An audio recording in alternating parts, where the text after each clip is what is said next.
America lifted petrol rationing within 24 hours of the end of World War II.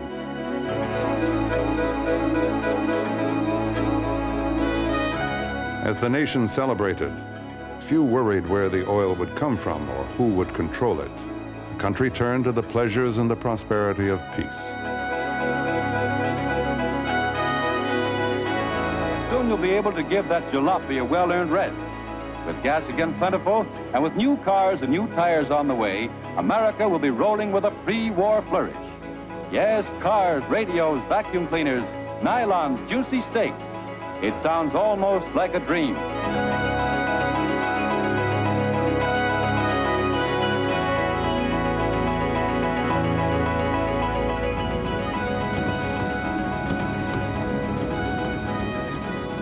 If you learn enough about the oil industry, you begin to understand that the economics of oil mean if there is a surplus of oil produced in the world, the price of oil can go to zero. That nightmare drove a generation and more of American petroleum executives. How do we prevent the price of oil from dropping to the point where literally oil is worth nothing? The war had taught governments that oil was a business too important to be left to businessmen. Oil had been a big business, a global business right from the beginning. But the Second World War demonstrated more than ever before that oil was also a key part of grand strategy, essential to the power and the position of nations. Oil was more political than ever before. This increased the anxiety about where oil supplies would come from, how would they get to market, would there be enough, would they be safe? And all of that stood in marked contrast to the situation in the 1930s before the Second World War, when the issue was too much oil and what to do about it. Oil is like a gigantic plumbing system. When there's too much at any given place, and there's no place to put it, you have a flood.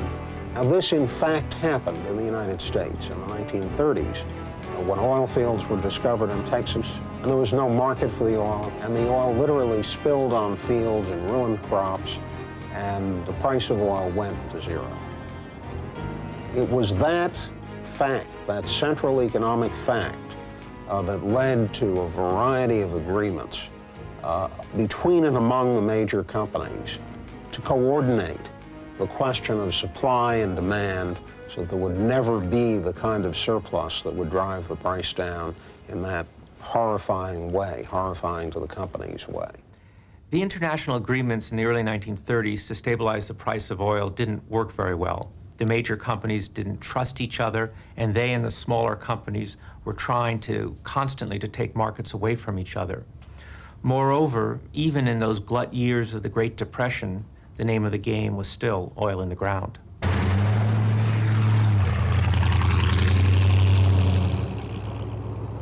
In the early 1930s, the faint possibility of oil had brought a little attention to a part of the world traditionally left to adventurers and writers, and in particular, to an obscure desert kingdom and its warrior king.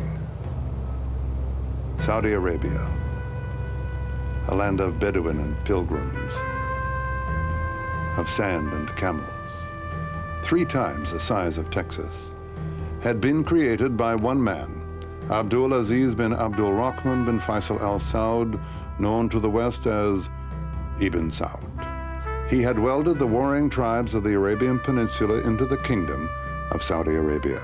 If you were thinking of who would play him in a movie, you would have a bit of Errol Flynn and a bit of Zorba the Greek and a bit of Sean Connery, very tall, handsome, dynamic, who in the early years of this century, from 1900 to 1925, 26, was literally riding round Arabia on the back of a camel with a scimitar and musket, conquering oases, marrying desert princesses, adding bit by bit to this enormous empire, which by the middle of the 1920s was larger than Western Europe. At the age of 20, Ibn Saud was ready. the capture of Riyadh was but a dream beyond belief. Amin, افتحوا الباب.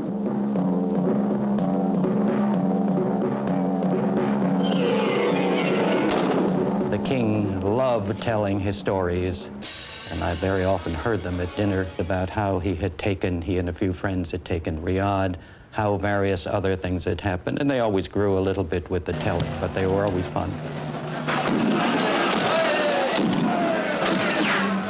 What he'd already done in his country was to develop a network of relationship with all the various tribes by marrying the daughter of a tribal head, and then after some period of time, since he had 4 wives, divorced that one, set her up pretty well financially, and then have a couple of sons, and then marry somebody else. The result was he developed a whole network of personal relationships throughout the country. Ibn Saud financed his kingdom with the money he made from the Muslim pilgrims visiting the holy cities of Mecca and Medina. However, in the Depression of the 1930s, the numbers had fallen drastically, and so had the king's revenue.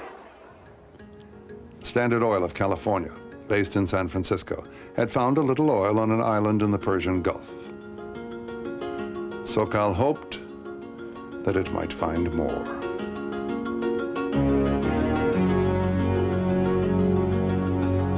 The man who was going to help Sokal in its quest was living in Saudi Arabia. He was an explorer, an Arabist, a businessman, and an advisor of sorts to the king. The name Philby is nowadays tied to the infamy of Kim Philby, the Soviet master spy, but his father, Harry St. John Bridger Philby, or just plain Jack, had his place in history too. On a car ride with the king, Jack Philby suggested that beneath the kingdom's sands there might be buried treasure, oil. The beleaguered monarch listened.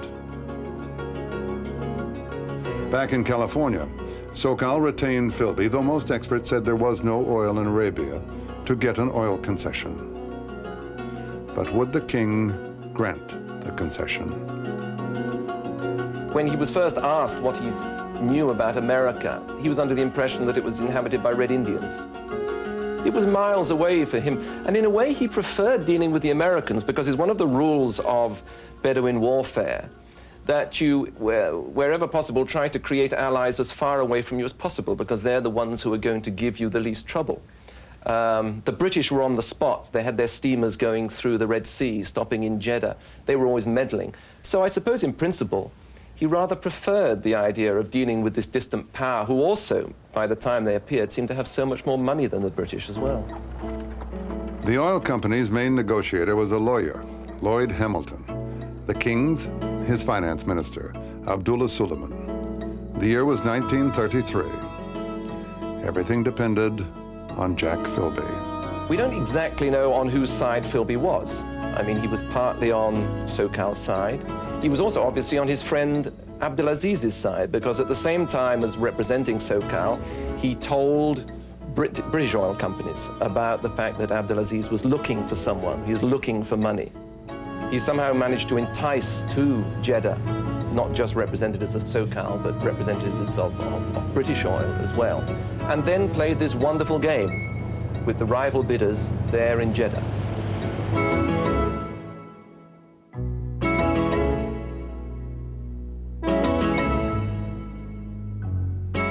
A deal was struck for what seemed at the time like a steep price, $275,000.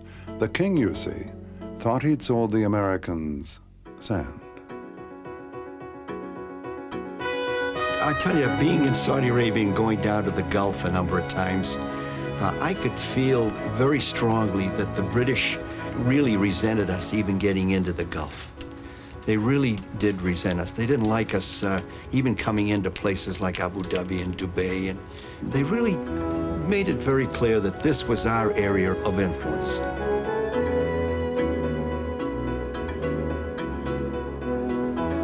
Well, I think there was a British regret that they had not taken the opportunity in the 30s to get that oil concession, and they could have gotten it had they shown an interest. Whether there was a really serious British intent, either governmental intent or on the part of any British company, to push out to the Americans, I think this was an exaggerated American concern, but it was certainly a very real one in the minds of oil company people and some government people.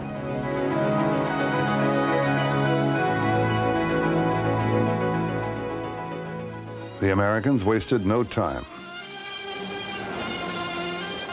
Their first geologists arrived on a dhow. Yeah, that could be quite a dome. Take a look, Al. Thanks.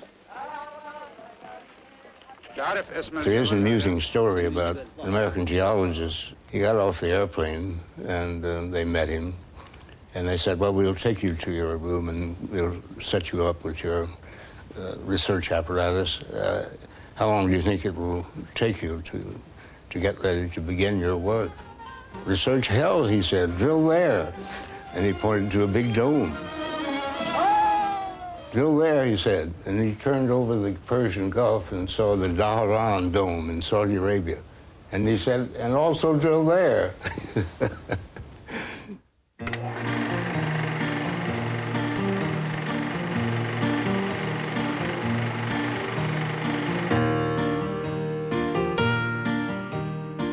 On the 1st of December, 1937, Tom Barger set off for Arabia to look for oil.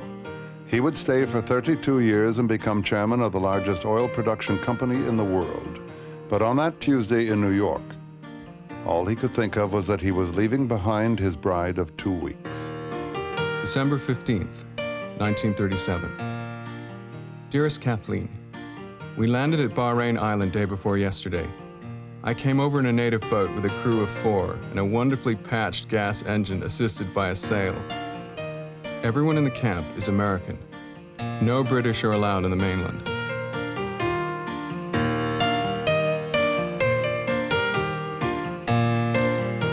January 31st, 1938. Tomorrow we go into the desert again. We'll strike off to the southeast into Virgin Territory. No Europeans have ever been there, so instead of being 3rd or 4th, we'll be 1st.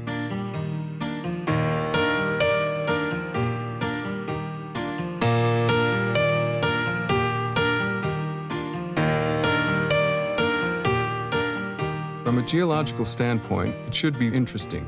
For the country is so remote, we have no idea what we shall find.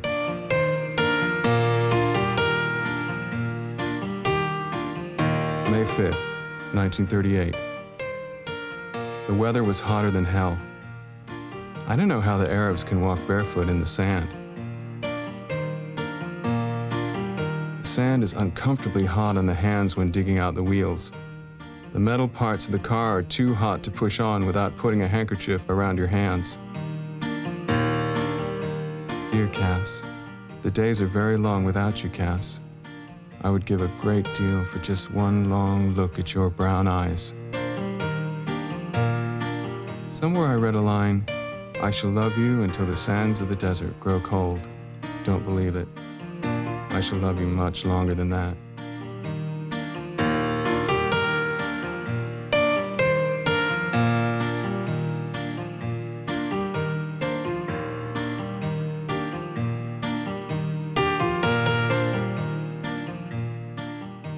February 19th, 1938. I don't have much news on the chances of getting you here, as it all depends on the oil wells in Arabia. So pray for success.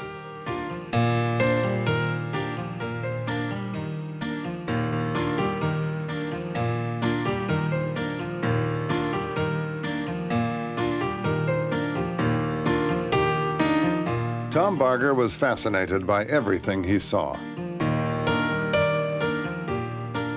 He soon learned to speak Arabic, and he learned how to deal with royalty. The king was at El Kharj at the time. He had sort of a summer home there, and Tom Barger had a globe of the world with the countries and continents on it, and showed where Saudi Arabia was, where the United States was, and what have you. At that time, there was a lot of publicity in the news about Mars. They'd discovered something new about Mars. And the king, he was very interested in Mars. He was very inquisitive. And he said, I'll bet there's life on Mars, and they'll get up there someday and they'll find out. And he says, you know, the first thing they'll find, they're going to be American geologists up there poring over the desert looking for oil. company is going in for Arabia in a big way. They've started building duplexes, and new men are coming in all the time.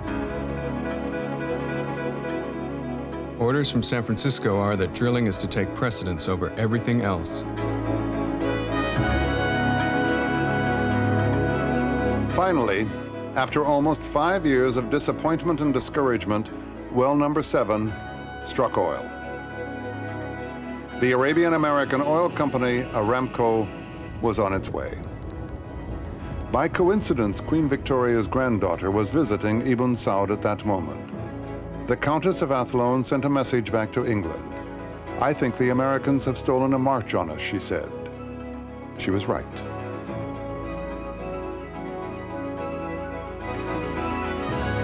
Dear Cass, yesterday well number 7 blew in with a roar. Everyone is very optimistic. The more oil we find, the more people will come, and the sooner I'll have you here with me.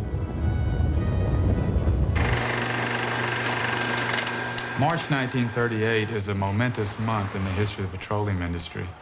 In Mexico, the government successfully expropriates the U.S. and British companies, thereby ending an era in oil development, an era of unabashed exploitation comes to an end as the companies understand that there are limits and that if government pushed past that limit, the companies will be punished. Meanwhile, halfway across the world in the same month, almost the same day, the Standard Oil of California is discovering the first producing well in Saudi Arabia. The first event, the Mexican expropriation, ends the early era of oil. The second event, the discovery of producing wells in Saudi Arabia, introduces the new era, that is, the coming of the Middle East as the major source of production. That first oil shipment was a royal event. It was May 1st. It was a nice hot day, lots of sun, and of course, practically all the Aramco people were there. The king had brought a huge group of people across the desert. We had cars, we had tractors out pulling them out of the sand and what have you. But he had a small army almost with him. And at the conclusion of it, the old King Ibn Saud, who's a big man, should have been a college fullback on somebody's football team.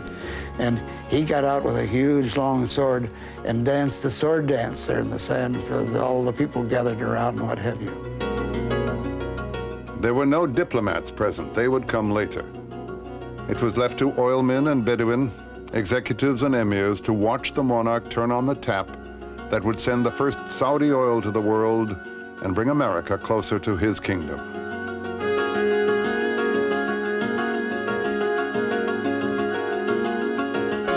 It was, however, 1939, the year the Second World War began.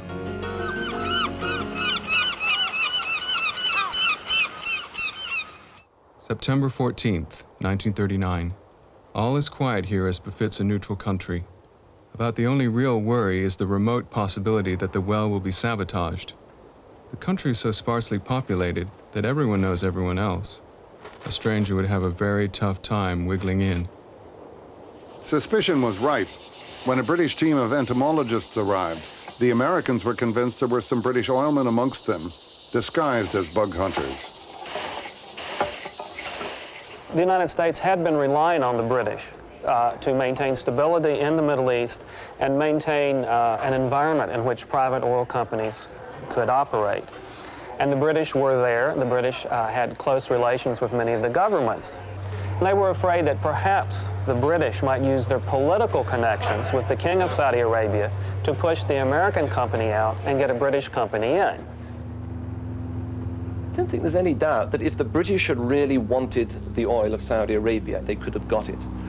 Right at the last minute, when Ibn Saud knew that the Americans had offered, I think, 5 times as much as the British, he went to the British ambassador, Ryan, and said, well, look, this is the offer. Shall I take it? And if Ryan had said, no, you're on our side, you're our sphere of influence, despite the money, he would have gone with the British. But Ryan didn't. Ryan said, take the Americans' money. There's no oil there. Thus is history made.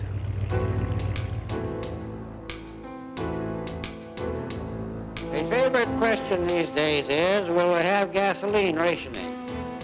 To me, rationing of anything runs against the grain. As the petroleum requirements of the World War mounted, Washington became gripped by an acute fear of an oil shortage. The security and availability of Saudi oil took on urgent significance. From the point of view of the American government, 1943 was the turning point, because in the middle of World War II, the government, the State Department, the military, the petroleum people all began to realize that oil was extremely important from a military strategic point of view. Secondly, the United States did not have adequate reserves over the long haul. And the third thing was that Aramco had a concession to Saudi Arabia. So the issue was, how do we deal with that? Well, one party, namely Harold Ickes, wanted to buy a government interest in Aramco. The majors who were not involved with Aramco himself said, stop, don't do that. So he quit. Next thing he tried to do was to build a pipeline at government expense. This time, it raised the fears of the Texas independents about being flooded with cheap Saudi oil. And a big furor arose to the point where even Texas school children sent letters into the president complaining about what Ickes was doing. From then on, it was a matter of encouraging the oil companies to help production grow in Saudi Arabia, but the government would stay out of it from that point on. Ickes sent Everett de Golyer, America's leading geologist, to Saudi Arabia to assess the potential of the new oil discoveries. De Golyer declared that the Middle East would become oil's new center of gravity. One member of his team went further. He said, "The oil in this region is the single greatest prize in all history." Everyone knew that there was something big out in the Middle East, but no one knew quite how big. His report, as an expert, gave the greatest impetus to interest in the Middle East, because everyone could see that this was the real jackpot of world oil. This was the biggest pot anywhere in the world. On his way back from the Yalta Conference, President Roosevelt arranged to meet the desert ruler on board an American cruiser to establish a new relationship between their two countries. The king did not want to sleep in a cabin. Instead, he slept on deck in a tent. Roosevelt had heard a great deal about Ibn Saud from oil company people, from Harold Ickes, the former Secretary of Interior. Remember that during the war years, government, in the person of Ickes, tried to buy out the Aramco concession, so there was interest in it. The Navy was interested. Roosevelt, you must remember, was an ex-Navy man. He had been Assistant Secretary of the Navy. So coming back, it was urged on him that he meet with Ibn Saud. At that meeting, oil and Israel are introduced and discussed together for the first time. The King of Saudi Arabia has an interesting response to Roosevelt when Roosevelt introduces the idea of creating a state of Israel in Palestine. The King says instead that it would be more just to create that state in Germany after the war. Furious at this new relationship, Churchill hastily arranged a meeting with Ibn Saud for himself. Roosevelt, as a gift, had given the Arab king his spare wheelchair and an airliner, a DC-3. Churchill, by comparison, had arrived rather patronizingly with a box of perfume from Asprey, which he was going to give to this Oriental potentate. He had rather a panic when he discovered that his rival, Roosevelt, had given the man a DC-3, so he cobbled together a story that the moment the Rolls-Royce works reopened in Derby, he would arrange for the very first limousine off the line to be given to Ibn Saud. The British went to enormous pains with their Rolls-Royce to Arabianize it. What they failed to work out was that in Arabia, kings and potentates do not sit in the back of limousines. So when the Rolls-Royce finally arrived in Riyadh, the king strode out to see it, sat in the front, and promptly got out again because the British had failed to switch the steering wheel, with the result that the chauffeur was sitting on the right, and it meant that Ibn Saud would have to sit on the left in the place of dishonor. So he got out, slammed the door, and gave it to his younger brother. He never drove in it again. Churchill sought to preserve British influence in the Middle East, but the times were against him.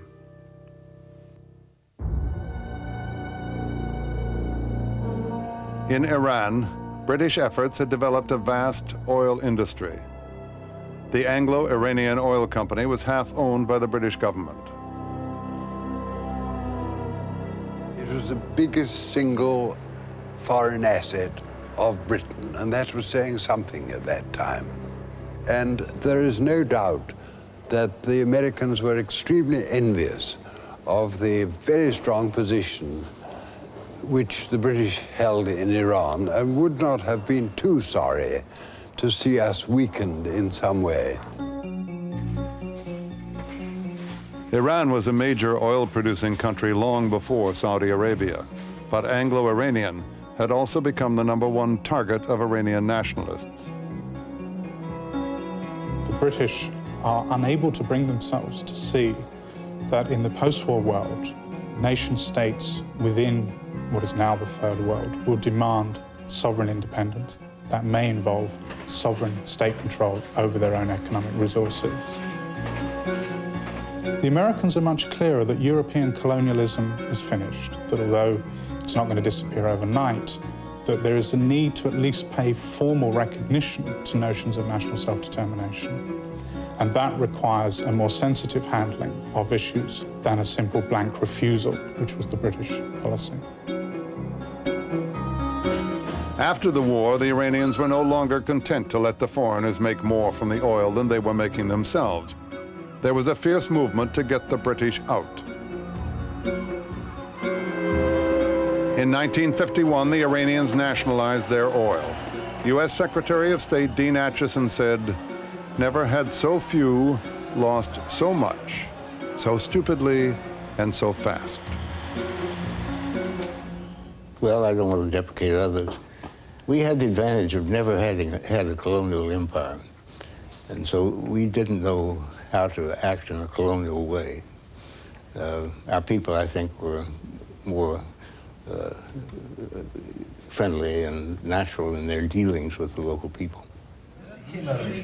One of the things that may be interesting to you all, that we worked for 5 kings in Saudi Arabia. First, of course, was King Abdulaziz, and then he died, of course, in '53, and then we had King Saud, and then we had King Faisal, and then we had King Khalid, and of course then we had King Fahd. So the only kings of Saudi Arabia ever had. 5 kings. That's really something else. We worked under all 5 kings of Saudi Arabia. We outlasted them, my God. All time. Ibn Saud came to Rastanur in 1947. I was just a young 22-year-old. I thought, royalty, hell, that doesn't mean a thing. I will admit, that man walked very slowly, very regally, and he changed my mind just like that. Nomadic king? Oh, he was 6'4" tall and stately and very slow moving. 200 kids. But you'd be slow moving too. But I all of a sudden got respect for royalty. Saud, the second, his son, he was not that good. He, in fact, went to Egypt and tried to. In fact, he was deposed, wasn't he? Yeah. You don't ever intend to go back to Saudi Arabia. 2010.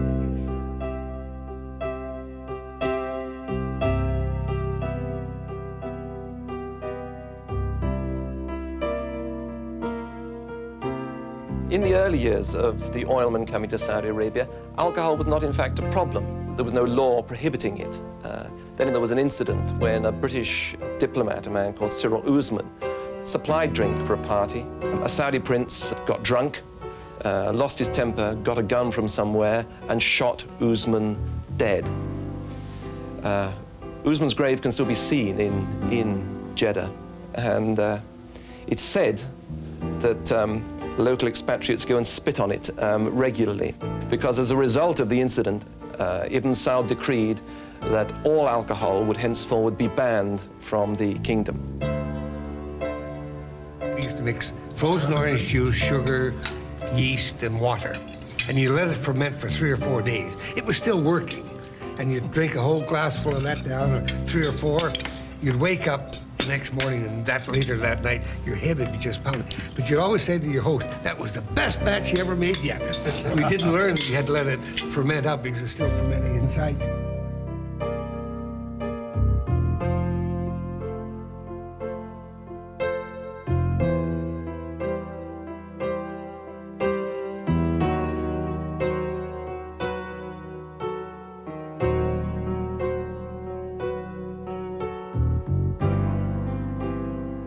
We made an agreement with Ibn Saud that we would give him gold. For every ton of oil we took out of his country, we would give them gold. And we did at first. And then we got producing more and more and more and tried to find gold shillings to meet the requirements so we could ship another ton. And finally, we had to tell him that we couldn't find that much gold. There wasn't that much gold. We had now such enormous business that we cleaned the world of gold shillings. Aramco was a unique company and did a lot of different things. For example, they knew that Islamic law was very strict. They knew that American oil men weren't necessarily as strict. And therefore, if there was a hint of violating Islamic law, or misbehaving in some way, the individual was whisked out of the country to Bahrain and flown back to the United States to get him out of the way before any issue arose. We had one particularly capable, in fact, the top carpenter we had in the field practically, who had been a pastor originally in the United States and was sort of a missionary. And we learned that he was gathering some of these Arab youngsters together in the evening and telling them the story of Jesus Christ and so forth. We fired him on the spot and sent him back to the United States. Remember one time we had a ban on bikinis in Dhahran? Well, it lasted only a short time. We had. Well, yeah, but you guys started talking about the bikinis, you know. But in the very early days, because they didn't have too much in the way of them, but they held a beauty contest out there one time and nobody won the thing.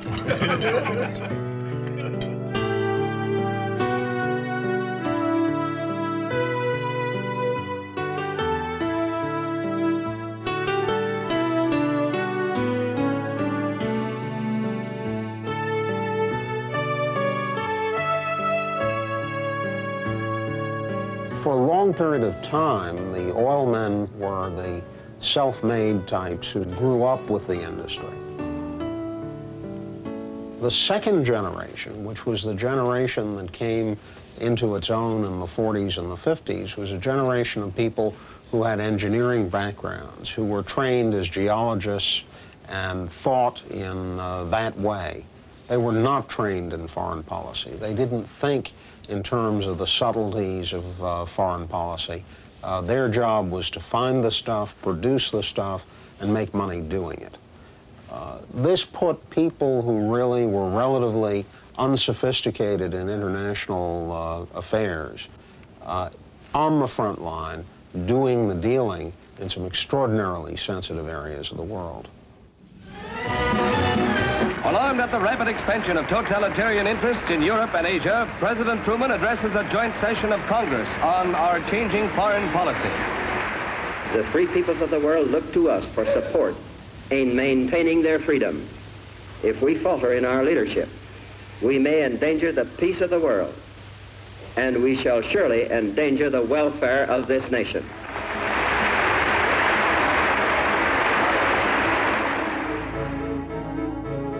I was a young second lieutenant in the Marine Corps during 47, 48, and the Navy was sending demolition teams out to the Gulf.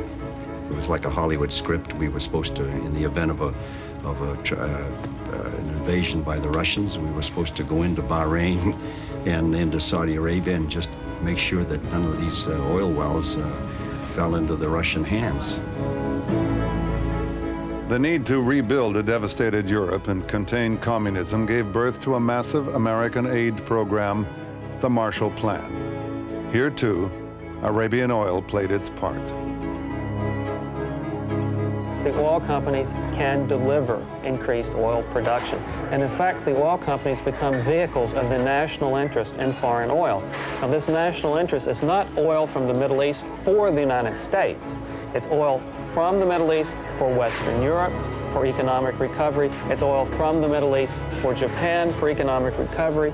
Now, economic recovery is, in turn, is seen as crucial to stability, to democracy, and to the containment of communism in Western Europe and in Asia. A new relationship was surely emerging between the United States and Saudi Arabia. A full-scale official visit was arranged for the Crown Prince. There was a clear policy within the government that development of Middle Eastern oil rapidly was a good idea because it would conserve resources in the Western Hemisphere.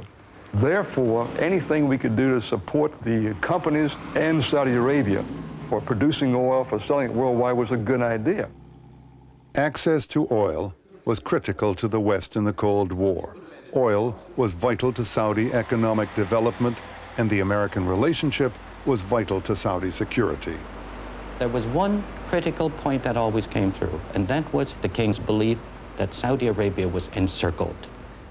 The British, that is in the Trucial States, were encirclers. The Hashemites in Iraq were encirclers. The Egyptians were encirclers. The Jordanians were encirclers. And there was encirclement. Therefore, he needed help, and the United States he was turning to.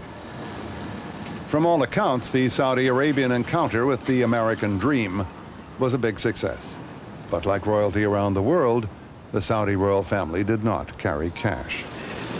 It seemed that all of the members of the party would enjoy going shopping, but they never had any money in their pocket. They would send the items they purchased to me at the hotel, COD.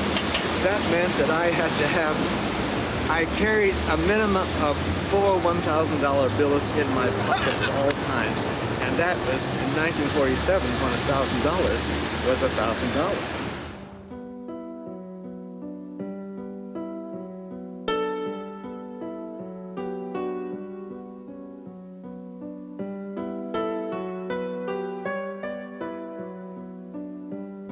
Until the end of the 1940s, the United States and Latin America provided the bulk of Europe's oil. And then the Middle East took over, fueling these economic miracles in Western Europe and then in Japan.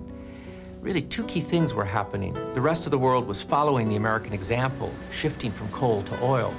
And at the same time, economic growth meant rapidly rising consumption of oil in factories and power plants, in automobiles.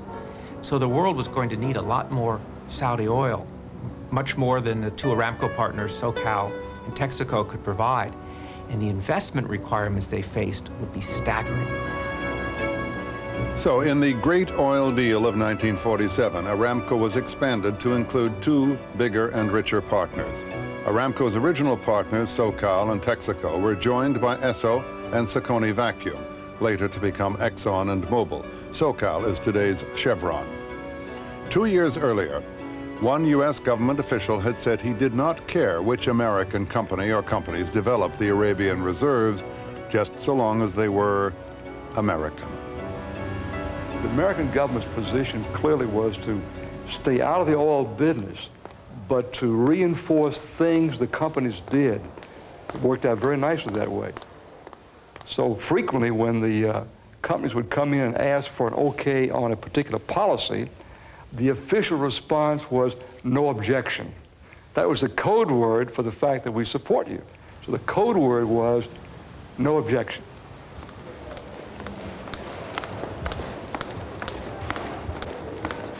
The relationship was about to be tested by the establishment of the State of Israel.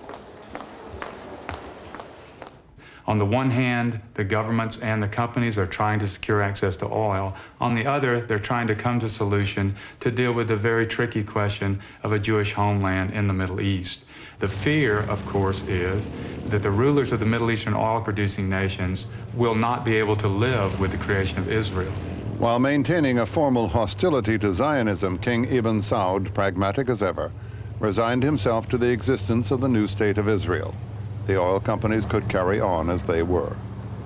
It really puts the American government in an awkward position and leads to, more reinforces the division of labor between the American government and the oil companies. The oil companies take responsibility for oil and almost for relations with Saudi Arabia. Aramco is almost the diplomatic department of the U.S. government that deals with Saudi Arabia, whereas the U.S. government has to take responsibility for its actions vis-a-vis Israel.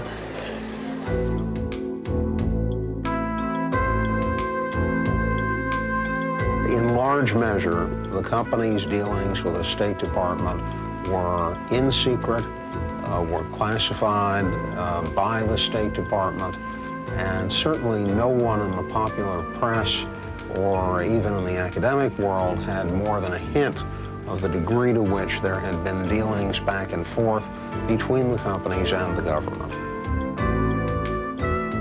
Later, the Church Committee heard how concern for the Western oil position in the Middle East led Washington to promote a new kind of deal. A 50-50 split in profits between the companies and the oil countries. It was first offered to Venezuela during the war. Now Ibn Saud wanted it too. Assistant Secretary of State George McGee urged the reluctant companies to roll with the punch and face the practical necessity for horse trading with the Saudis. Actually, Ibn Saud had a minister of finance who was a very determined man, and he was putting pressure on our companies and giving them the impression that they might actually take the concession away from Aramco. And we took very seriously the job of trying to help Aramco keep that concession. The solution was to allow the companies to use an old U.S. law, the foreign tax credit law, to change the way that they paid money to Saudi Arabia. This allowed the companies to pay much higher taxes in exchange for reducing their taxes in the United States, thus allowing money to flow to Saudi Arabia outside of the formal congressional approval, foreign aid budgets, and the like. The companies don't have to pay more. The Saudi Arabian government gets the money that previously had gone to the United States. And the U.S. government probably saw it as a price it was willing to pay for stability in the region. In Iran, Anglo-Iranian regarded the 50-50 concept as a threat to its position. It stubbornly refused to adjust to the new realities.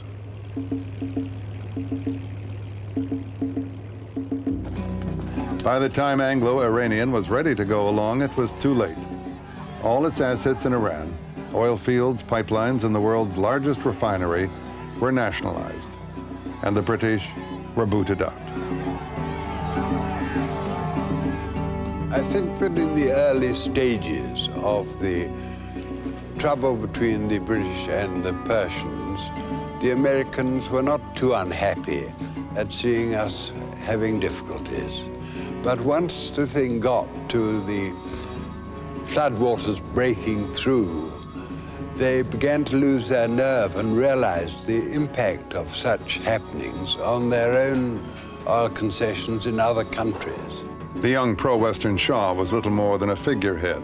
Real power lay with the elderly aristocrat, Prime Minister Mossadegh, whose eccentricities included negotiating from his bed in pajamas. Mossadegh established a state-owned company to take control of Anglo-Iranian's assets. There were repeated attempts to work out a settlement, but they all failed. Mossadegh was an ardent nationalist, and he was implacably anti-British. There were also, however, political calculations at work. He told some Americans that he couldn't take the risk of making a deal with the British because it would destroy his political position at home. So Mossadegh had his victory. The British were out, and he controlled Iran's oil. There was just one problem. When he went to the world market, he found that he couldn't sell any of the oil. The companies put a worldwide boycott on Iranian oil. And in particular, Anglo-Persian Oil Company said, that's our oil. Wherever a cargo of it turns up, we are going to seize it. As the situation deteriorated, the new Eisenhower administration feared Mossadegh would lead his country into the Soviet camp. I went to Washington with the permission of Anthony Eden, and I put it to the Americans that there was a very serious communist threat against Iran. The Americans were not hard to convince. There was a general fear of communism in the early 1950s, which it was not hard to play on. Eisenhower agreed to a joint CIA-MI6 operation codenamed Ajax to support the opposition movement in Iran and to topple Mossadegh. The operation took less than 2 months.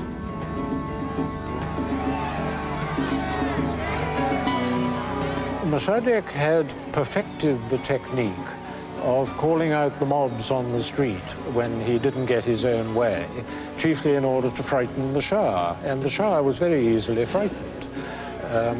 We were only able to defeat this tactic in the end by doing a bit of mob organizing of our own in support of the Shah. Mossadegh fled. He was finished. The Shah was restored to his peacock throne. Embarrassed by his need for Western help, he was determined not to be a figurehead, but an absolute monarch. America had helped topple Mossadegh to contain communism.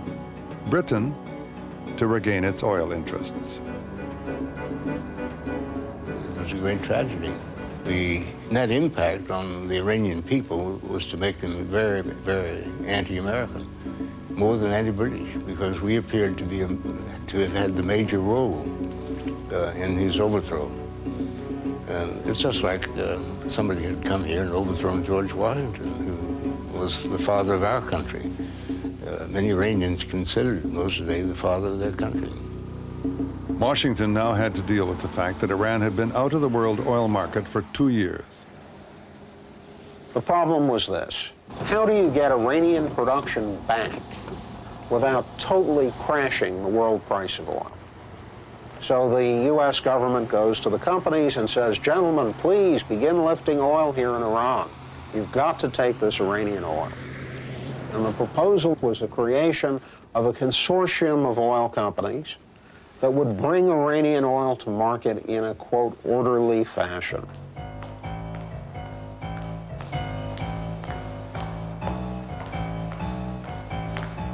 Many of the oil men claim that they were reluctantly brought into this affair by the U.S. State Department, that they really had no interest in entering Iran. Whatever their short-term motivations, however, it's clear that the Iranian Consortium, the creation of the Iranian Consortium in 1954, is the culmination of almost 30 years of effort by the major international oil companies to build a viable, controllable world order of oil. The new consortium consisted of 8 major and 9 independent oil companies. Despite pressure from the U.S. government, the American majors were reluctant to be drawn into the unstable politics of Iran. They felt they had more than enough oil in Saudi Arabia. But what Washington and London wanted was for the consortium to stabilize Iran by handling the management of its increasing oil output.